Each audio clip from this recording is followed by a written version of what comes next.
Namoonni beeka. Kanaaf rakkoo keenya kana akka nuuf dirmatan namni qaam sagaleen isaa dhagahame warreen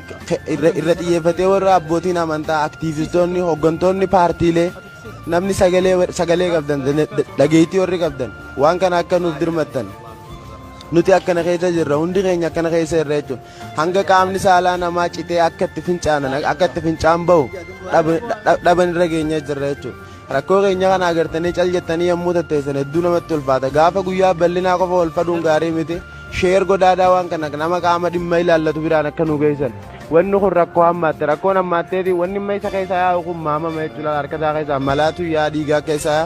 akka itti dhiqatu hin qabu inni garee isaan shintibeetii waan mana fincaanii dhaqee dhiqatu bishaan inni dhiqatetti anis ni dhiqadhaa anis guyyaa takka booda akkanuma jechuudha. Guyyaa nama dhibba meeqaan as keessa jirra akkana ta'u jira dhibee kanaaf saaxilamnee jira namni furmaata nuuf kennu hin jiru warra arabaa gizee gaafanne mootummaa keessan hin jiran warra alaayis nama nuuf sagalee nuuf ta'ee furmaata nuuf fidu nagarre mootummaarraa furmaata hin arganne mootummaa biyya kanarraa furmaata hin arganne akkanaan dhukkubsachaa qoonqoodhaan rakkachaa jirra qabbanaan rakkachaa jirra feestaalii uffannee balaatarra ciisaa jirra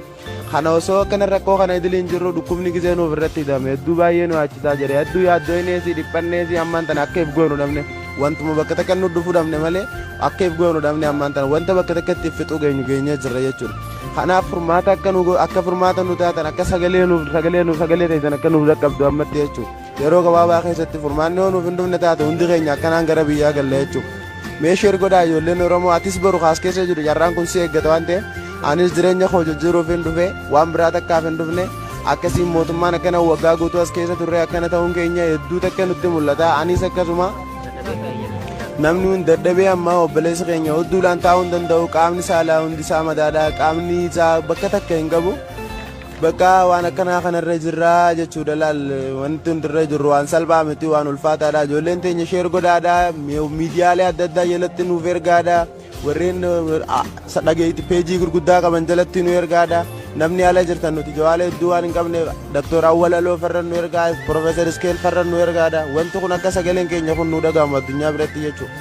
Kanaaf isin barbaanne jechuudha kanaaf har jawaalaa as keessatti haasa'uun moobaayilaan haasa'uun qaallitee feestaala uffannee akka poolisoonni biyyaa akka nu agarreetti isiniif sagalee kana isinii dabarsuuf jirra viidiyoo kana isinii dabarsuuf jirra jechuudha jaalanneetii miti. Kanaafuu akka sheer gootanii waan kana akka nu gargaartan hedduu dhiphannee jirra hedduu rakkannee jirra lubbuun keenya guyyaa guyyaadhaan as keessa nu bahu jira hedduu rakkannee jirra waan goonu wallaallee obboleeyyan akka wal jaalannuun wal tuquu sodaannee amma mucaareef harka isaa agartan san namni bakka itti dhiyaachuudhaaf isan nama rakkisuu ga'ee jechuudha anillee yoo na dhukkube akkasuma namni dhiyaachuu ga'ee wal jibbinsaaf osoo hin ta'in dhukkubni kun dhukkuba daddarbaadha nama tokkicha nu keessaa qabamee dawaa hin argatu waan taateef nuti yoom nu qaba anis yoom na qaba atis yoom si qaba inni hedduu rakkachaa jirra lubbuu keenyaaf qaxarirra jirra jechuudha lubbuu keenyaaf hallayyeerra jirra jechuudha har'a garuu guyyaa nuti akkana keessa jirru kana nu callistanii warri miidiyaalee Oromoo harkaa qabdan har'a nu callistanii guyyaan isin guyyaa rakkoo nuti isin bira dhaabbannu hin jiru jechuudha gaafa guyyaa bal'inaa sanii akkuma waliin turre sanii gaafa rakkinaa kana nu waliin turu qabdan jechuudha keessaafoo miidiyaaleen islaamaa Nuralhudaa TV Islaam naamii warra jawsan sunin sagalee teenya waan takka nu dabarsaa hin jiru jechuudha takkitti OMN gidee takka sagaleen tanuu gidee takka siinu gidee takka nu gallakistu malee amma nama dhuunfatti yoo deebine fakkeenyaaf amma rabbi irraa jaalatu raayyaa abbaa mancaa nu gargaaruuf jiranii aktiivizoon tokko nu gargaaruuf jiran warreen akka Ahmadiin Jabal Kaamil Shamshuu Amiin Ibro maal wanni isin nu godhaa Dr. Jailaan maal wanni isin nu godhaa jirtan eenyu namni ati amantaan rabba balleessite eenyu rabba balleessite yoo nuti jalaa dhumne eenyu rabba balleessite nuti ilmaan keetii obboleessa keetii rakkoo keenya kana nuuf agari rakkoon keenya sitti haa mul'attu akka miilli keenya kun miila keetee ilaali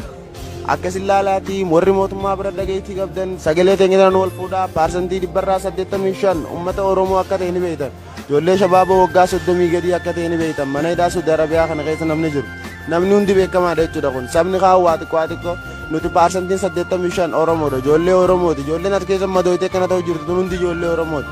namni biraa tokko sabni biraa ziyaadaan hin jiru jechuudha hedduun hin jiru jechuudha nuyi warri akkana ta'u jiru dhumnee nu dhaqqabaa gaafa guyyaa rakkoo kana akka nu gargaartan guyyaa rakkoo kana yoo nu bira hin dhaabbanne ammoo gaafa biraa akkatti waliin dhaabbannu hin jiru.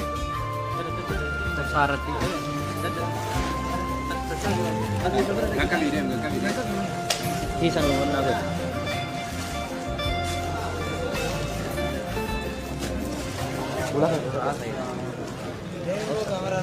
Fuula reeffadha. Harka qofa.